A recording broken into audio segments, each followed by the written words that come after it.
Well, greetings to all of you. Thanks for joining the Corporate Soul. This is Tyler Norton. Excited for our podcast and appreciate those of you that are joining. I hope, again, you're finding these to be helpful. I certainly am enjoying. I find myself really looking forward to being able to share some of these principles. Have high hopes that people out there are seeing some value, and maybe it's creating some introspection that you can bring to bear and apply in your own personal life, the lives and relationships you have at home or at work, or even in leading and guiding your own business. So thanks for joining. Great to have you back and to be back. Today, I want to take a few minutes and talk about a principle that I've learned from my dad. Those of you that might be listening for the first time, my father retired from Chicago to Park City, Utah. I'm here in the mountains of Utah right now. And when he finished his career at that moment, I mean, again, he was in his mid-50s. We've done several things since then, but he was the head of strategy at Kraft Foods, reporting to the CEO, then Jim Kiltz. Jim was the CEO of Kraft, has been the CEO of Nabisco, Gillette, Oscar Mayer, a number of great companies. And my dad was really privileged, actually, to not only work with him in that capacity as a VP of strategy, reporting to Jim, but really for 22 years, Dad and Jim had a great run together in various settings. I remember distinctly as a young man going back to Chicago. I was finishing up a degree at the University of Utah, and I went back to Chicago to sit down with my dad when he was in that role. And I asked him, I said, I want you to help me understand how you think more strategically and what it is that the processes and the think tracks, if you will, that you go through. Some of you that have heard me speak in large group settings have heard me tell the story that when I asked him for advice, we were sitting on a Lake Michigan dinner cruise, and I said, I have some questions and I want some advice. What would you give me as advice as a young, really aggressive young business person? I wanted to succeed, and I wanted my dad's input. And I remember being really excited and anxious to hear what he had to say. And he kind of looked off into the distance. Again, we were on this dinner cruise, and we were finishing dinner. And he turned back and looked at me, and he said one word, which I was so disappointed in at the time. He said, think. And I said, that's it? That's all you've got for me? You're the head of strategy of a $36 billion multinational company with tons of brands, and you're telling me that your advice is to think. And then he proceeded to say, and I'll paraphrase it, you know, Tyler, most people aren't willing to invest in the real work of thinking. They mostly get into jobs, they do what they think the scope of their work is, but they don't really outthink their job. And he goes, I think the most important piece of advice I could give to you would be to think and learn how to think critically. Well, what then happened as I double-clicked in on that was I said, okay, so what do you think about? And it was really neat. It started really almost a love affair for me of my dad's critical thinking paths and how he applied those and used those in Fortune 50. To be very candid, any success that I've had in my career since that time, and this has now been over 20 years ago, has largely been because he taught me how to think more like a CEO, to think critically and put myself in the shoes of various senior leaders of the company. And as I've shared in various podcasts, prior podcasts, I had some unique opportunities. I was an officer of a $4 billion enterprise when I was in my early 30s. I was a C-suite officer by my mid-30s. And a lot of that happened because of these things that my dad had taught me. And so I want to share some of what I took from that. And to be honest, there are four major sections of these podcasts that I want to be hitting over time. One, of course, is ethos heavy. It's what is the defining spirit and distinguishing spirit of your culture? What are the fundamental values and those things that make your organization or you personally peculiar as you look and compare yourself to others? And I like to think of that corporate or that ethos as a corporate soul. Meaning, if a corporation is a body, can it have a soul? And there's a big part of what I like to cover in these podcasts that point to how do you nurture, how do you stay focused on, how do you promote your own corporate soul? How do you do that in terms of sharing it with your employees, sharing it with people that are in your ecosystem in a way that both inspires them and that's authentic? And so a big portion of what I want to share in these podcasts points to that concept of corporate soul. But boy, another area that is so compelling and that I've been really favored to learn and understand is an area around strategic clarity and strategic thinking.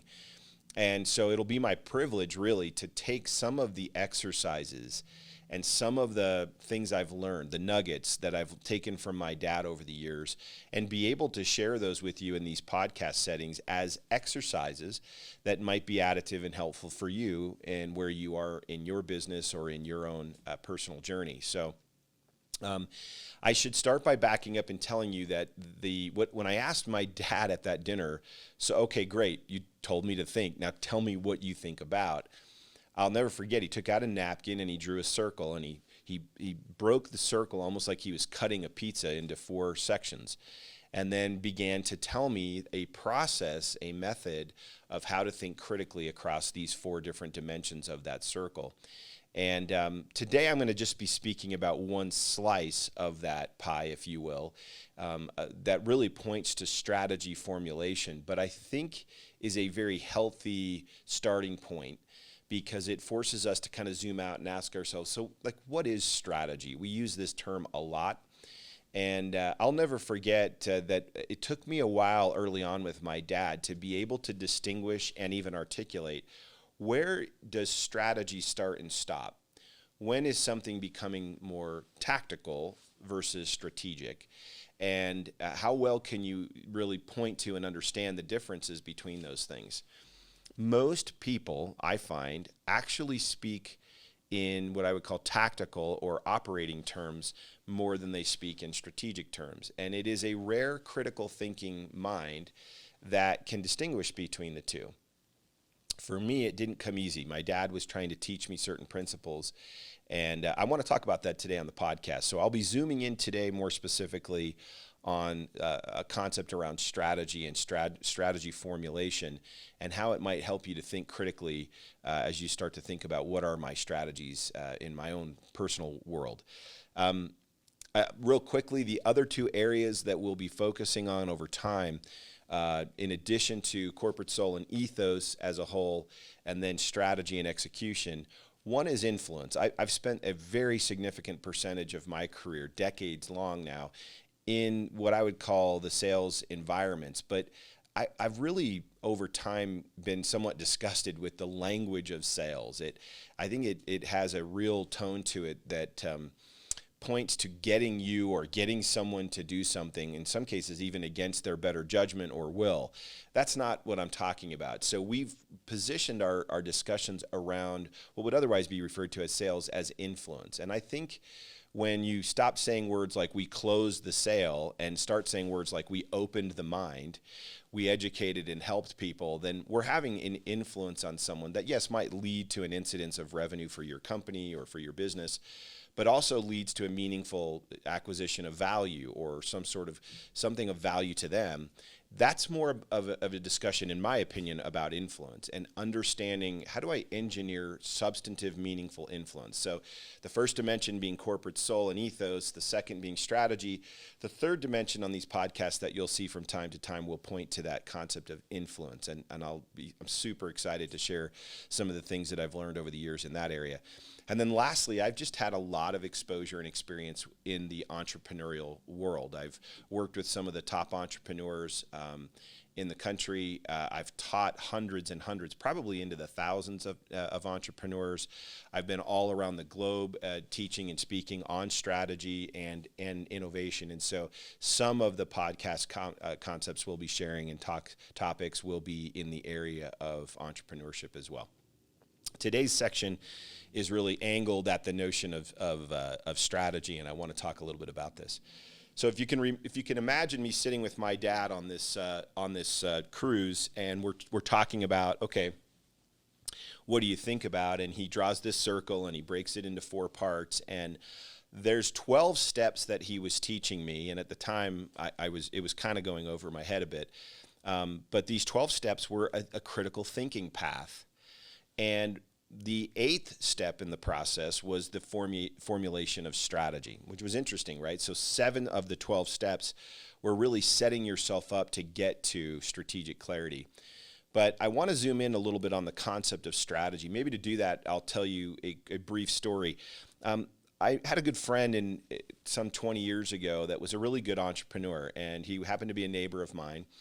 And he came to me and said, "Hey, have you ever played this computer game called Age of Empires?" Now, if you're a gamer, you know this is an old series of games. And I don't consider myself to be a gamer by any stretch.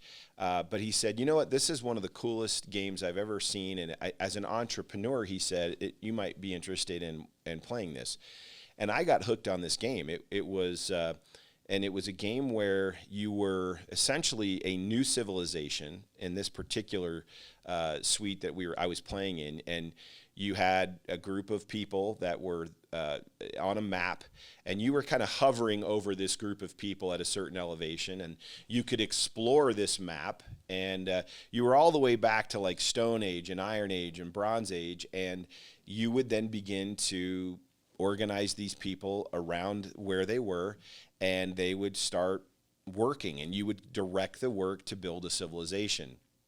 So, for example, if you had a bunch of trees that were by you, you would click on one of these people in the game, and then you would click on a tree, and then they would go and mysteriously pull out an axe and start chopping a tree down and collecting wood.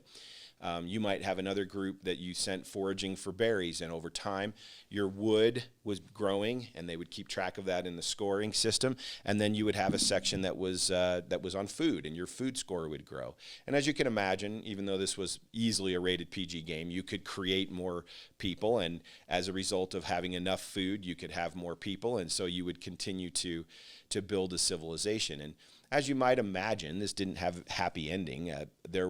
If your people were in a blue loincloth, there were people over here in a red loincloth, and over time, they would really work to build up their civilization, and then it kind of culminated with these wars, hence the name Age of Empires. Well, why would I tell you this, right? Why I'm talking about strategy? Well, this game, it kept track of wood, it kept track of stone, it kept track of gold, it kept track of the number of people you had. And as you grew in the scores of these different things, then you could actually deploy them differently. And it's interesting, as a young man, my dad, I'll never forget this, my dad was trying to memorize a definition.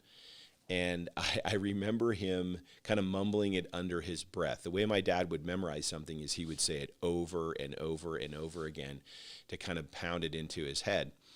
But I heard him mumbling something, and finally, after having heard it a few times, I said, "What are you doing? Like, what are you saying?" And he said, "I'm trying to memorize what I think is the best definition of strategy I've ever heard." Well, the time I could care less about this. I think it was in high school when we were having this conversation. But for some reason, I never forgot what he said. He said, I said, "Well, what is it? What's the definition?" And he said, "The definition is strategy is nothing more than how you capitalize on, leverage, or even exploit available resources to create a sustainable competitive advantage." Now, I'm going to say it again. It's a bit of a mouthful.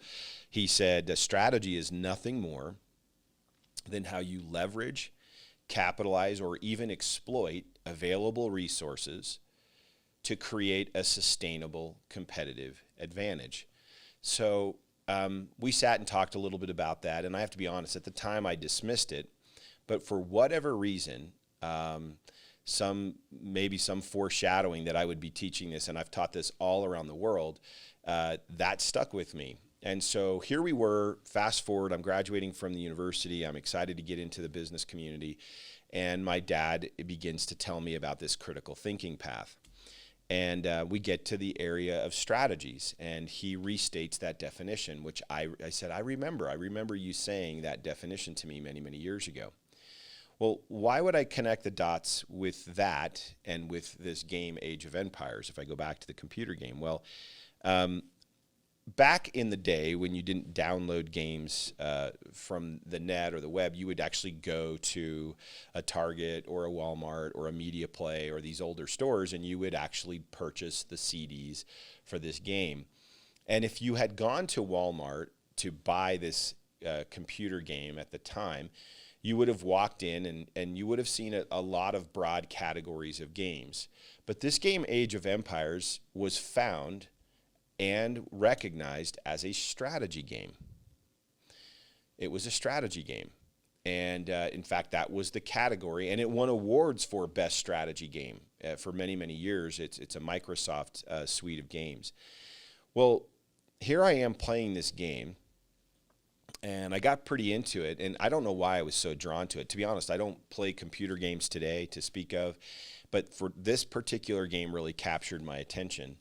And then it occurs to me, strategy is nothing more than how you leverage, capitalize, or even exploit available resources to create sustainable competitive advantage. And I'm staring at this computer screen and I'm tracking wood. Well, what's wood? Wood is a resource. What are the people? Human resource. Food, it's a resource. Water, it's a resource. Gold, a resource. Even stone, a resource. And here you are in this computer game having to assess the resources around you, make sense of them. For example, are you around an enormous forest and you have tons of wood that you can deploy? Are you right on the coast of water and you have the ocean and fishing and all sorts of things? And it just seems so simple to me at the moment, but my dad was saying, what is strategy? Really good strategists, right, understand that it's all about how you capitalize on, leverage, and take full advantage or even exploit your resources. Hence the game Age of Empires being called a strategy game. Well, what about the back end? With what end in mind, right? Well, the end in mind is sustainable, competitive advantage. And that speaks to the notion that there's going to be another group of people that want the same resources for the leveraging and capitalizing to their own objectives and ends. Now, you can create allies to that outcome, or you can compete for those resources. And really, the notion of sustainable competitive advantage, we could spend an entire podcast just unpacking what that's all about. What makes something sustainable as a competitive advantage? Now, can you imagine, like I've said in other podcasts, I didn't grow up with a dad where we were in the driveway shooting baskets together. This is this kind of stuff I talked with my dad about. And I was the youngest of four in the home, so I was kind of growing up when he was pretty mature in his career, and we would volley and talk about these different things. And as he started to teach me these principles, and then I would see them punctuated or affirmed by my own experience, even with something as simple as a computer game, a Microsoft game, I started to realize, okay, this is an interesting concept. And early in my career, I decided, and this is kind of the thesis of what I want to talk about today, how good are you at understanding, enumerating, prioritizing, leveraging, capitalizing, and even exploiting appropriately? And I use the word exploit in the notion or definition or synonyms of further, promote, take full advantage of, certainly not exploiting in a negative way. But how good are you at knowing the resources around you? And this is what I would like to just suggest to you on this podcast today is I have found in my career that most people do not understand, have not taken the time to understand the full resources available to them to win. Now, let's talk about if you work in a corporate setting, right? Small, mid-sized business, or even a large business.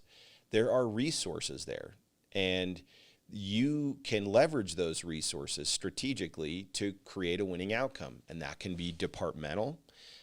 If you're in the marketing department, or if you're in the sales department, or if you're in the IT department, every department of an organization has access to a pool of resources. And my dad began early in my career to force me to do a resource enumeration.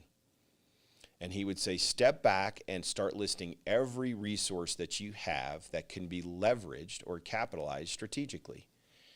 And this one concept changed my entire career. I'll give you one example of this. I was working for the Mutual Life Insurance Company of New York, and my first real experience coming out of college was a company they called Money, M-O-N-Y, for Mutual of New York. Old, stodgy insurance company that has since been purchased and completely metabolized by AXA and Equitable. But Mutual of New York, or Money as we called it, the Money Life Insurance Company, was a big organization, probably a $65 billion assets under management entity.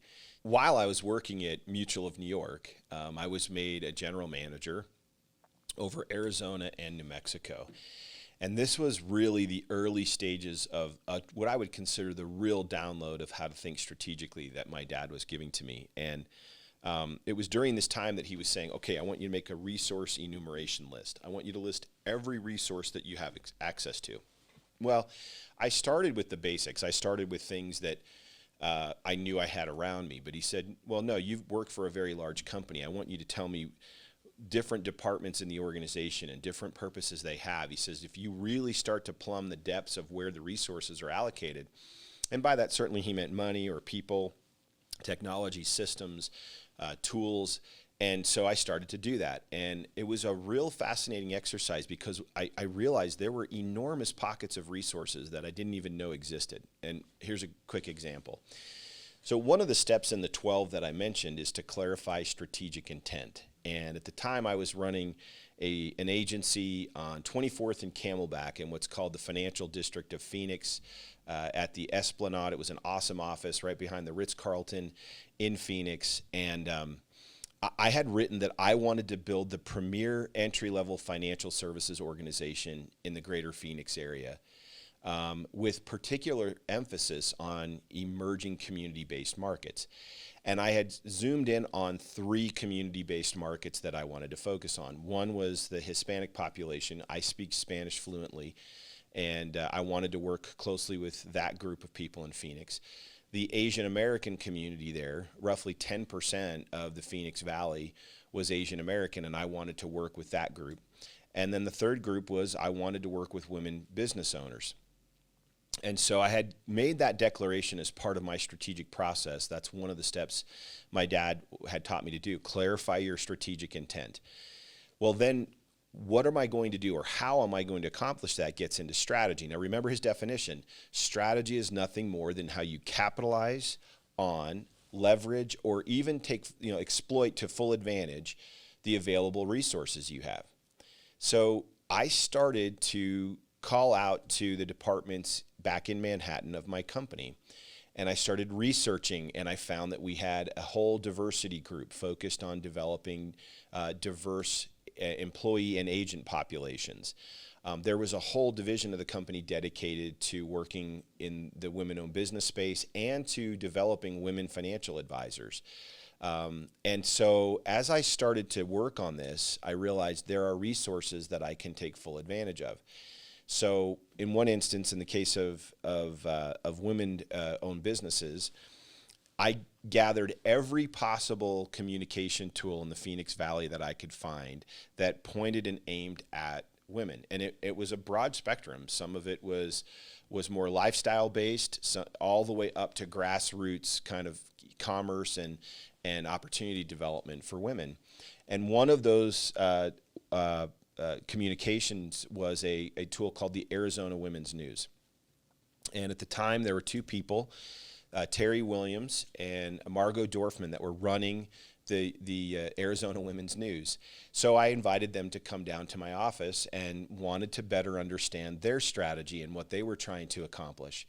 And we sat and had a wonderful conversation, and they shared their vision and their mission and kind of their ethos, if you will, what their corporate soul was at the time.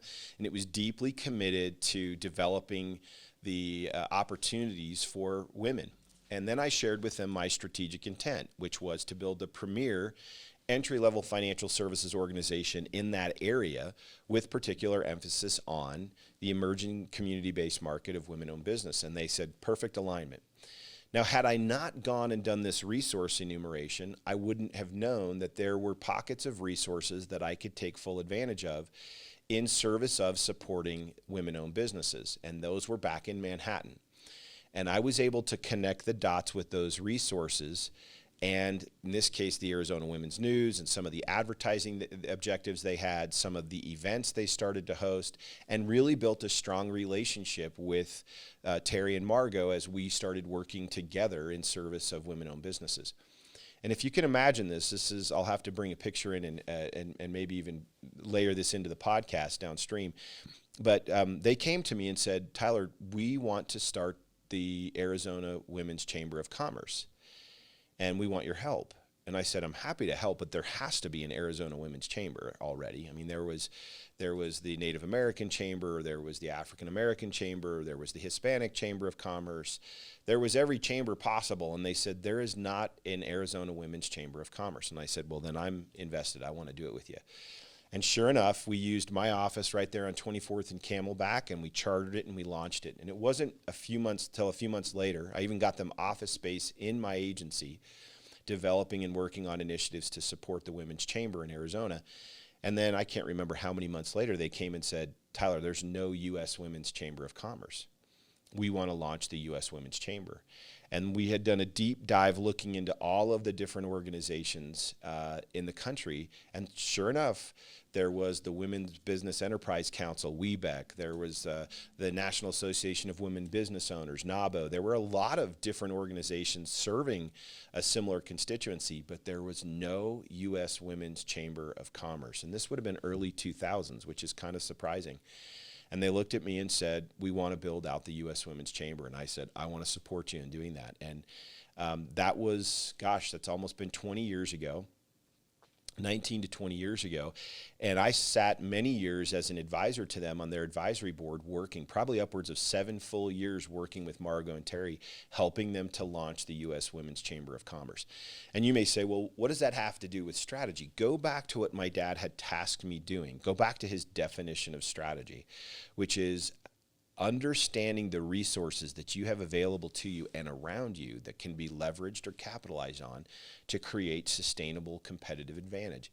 Well, as I moved forward and went to recruit women financial advisors, whether that was on campuses at Arizona State or other universities, University of Arizona in Tucson, or even experienced financial advisors that were already in the game with other large players in the financial sector, all I had to do to them is say, well, not only do I sit on the board of and helped found the Arizona Women's Chamber of Commerce, but I was right there at the grounding of the U.S. Women's Chamber of Commerce, and we have all sorts of opportunities to work closely with and align with them. And it was just a fascinating experience off one simple concept, which was really explore the resources that you have available to you. In this case, my company was setting aside resources to support an initiative to make sure that we were growing a women financial advisor kind of core of people. And as you know, that's an industry that's hyper male dominant. It's not properly balanced in terms of its representation. I should say parenthetically, and as a little bit of a postscript, the U.S. Women's Chamber went on to sue the SBA for not allocating resources back to women-owned businesses as their charter suggested and not living true to legislation. They've had a huge effect. They ended up moving to D.C.